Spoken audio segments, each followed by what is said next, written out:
Hola oyentes de Radio Sefarad y bienvenidos una semana más a Por Israel en Voz, en el que recibimos a Israel Winnicki. Shalom. Shalom, ¿cómo están? Bueno, de nuevo con los oyentes para que hables de historia judía, en este caso para hablar de Yom HaShoah. Así es. Hoy, lunes a la noche y martes, se recuerda en Israel lo que se llama Yom HaShoah ve'Hageburah, el día de la Shoah y del heroísmo, basándose en la rebelión del gueto de Varsovia en 1943, que comenzó el 19 de abril del 43, la primera noche de Pesaj. En Israel se recuerda a la semana siguiente de Pesaj, pero no quiero tocar directamente ese tema, quiero hablar de cómo es que los nazis pudieron perpetrar el crimen sin resistencia por parte de la gente, sin resistencia en forma aparente, porque para terminar voy a aclarar que hubo muchas formas de resistencia, no solo armada. Los nazis aplicaron la psicología, aplicaron una metodología diferente en Europa Occidental y Europa Oriental. Vamos primero a Europa Oriental.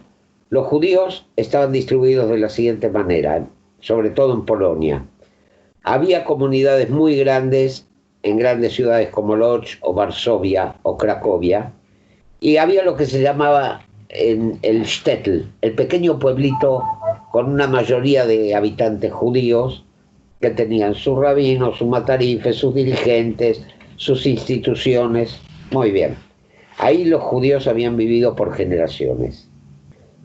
Los nazis, cuando comienzan con la solución final, ¿qué es lo primero que hacen?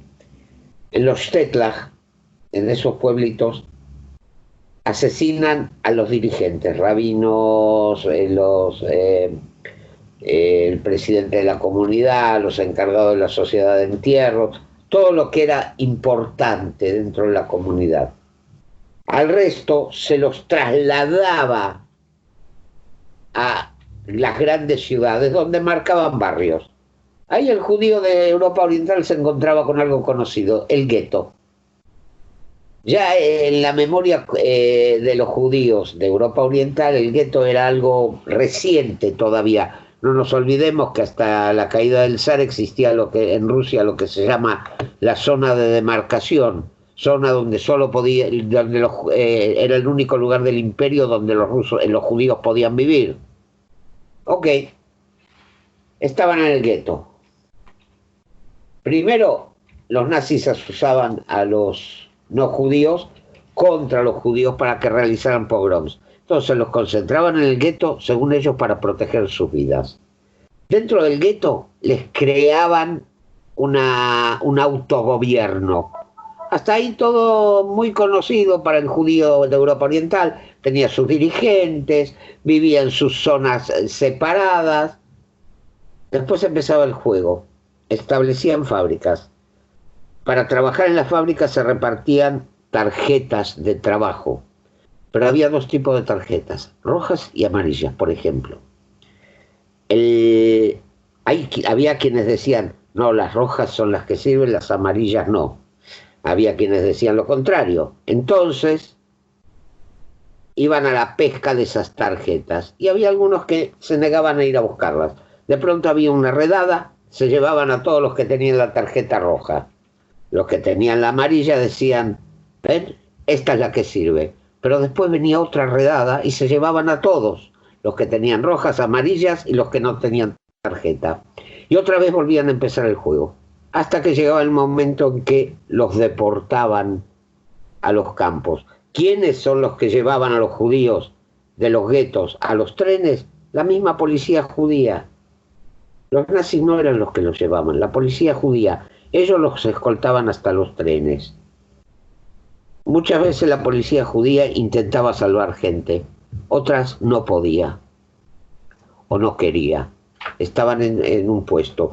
Muchas veces los dirigentes puestos por los nazis cuando se daban cuenta de lo que estaba ocurriendo, se suicidaban para no ser cómplices de la masacre, como pasó con Cherniakov. Otros, como en el gueto de Vilna, Gantz era un traidor realmente que estaba al servicio de los nazis. Terminó fusilado como todos. O en Lodz, Rumkowski, que era un hombre que trataba de salvar vidas creando fuentes de trabajo para los nazis. Eso ocurría en Europa Oriental. ¿Qué pasaba en Europa Occidental? El judío en Europa Occidental estaba completamente asimilado a la sociedad. Entonces, ¿qué ocurría? Los nazis ocupaban, por ejemplo, Francia. En París hacían un listado donde, entre otras preguntas, hacían llenar planillas a todos los habitantes. Entre otras preguntas decían religión que profesa, religión que profesaban sus padres, religión que profesaban sus abuelos. Ahí detectaban a los judíos. Ahora bien, ¿cuál era la metodología en Europa Occidental? Tomemos el caso, ya que hablamos de Francia, un judío completamente asimilado, que era, por ejemplo, un exitoso abogado con un estudio famoso, una buena cuenta bancaria, un buen piso en el centro de París, sus hijos yendo a escuelas privadas de primera categoría. De pronto un día este señor se encuentra que ya no puede ejercer la abogacía, que su auto y su departamento han sido confiscados, que sus hijos han sido expulsados de la escuela y que su cuenta bancaria ha sido congelada y todos sus bienes expropiados. Esa persona de pronto le dice: bueno, lamentablemente usted se tiene que ir de aquí, lo vamos a llevar al este. ¿Qué pasa? Esta persona, si se analiza la lista de sobrevivientes de los campos, se va a ver que sobrevivieron más los judíos de Europa Oriental que los de Europa Occidental. ¿Por qué? Porque se encontraron con un ambiente conocido, la persecución, el pogrom. Entonces, ya se organizaban para sobrevivir. El de Europa Occidental no estaba organizado no sabía organizarse para sobrevivir. Y ahora, para terminar, vamos a hablar de resistencia. Hubo movimientos de resistencia en el gueto de Varsovia, en el gueto de Vilna, en el gueto de Bialystok. Inclusive hubo grupos judíos que actuaron como partisanos, como por ejemplo los hermanos Bielski en Bielorrusia. Pero hubo otro tipo de resistencia. En los guetos se llevaban a cabo ceremonias de casamientos, bar mitzvah, brit milá. Todo eso estaba prohibido por los nazis. Se organizaban sedarim de Pesach. Había escuelas donde se les enseñaba cultura judía y se preparaba a los chicos, o se quería preparar a los chicos para un futuro en la tierra de Israel, enseñanza sionista.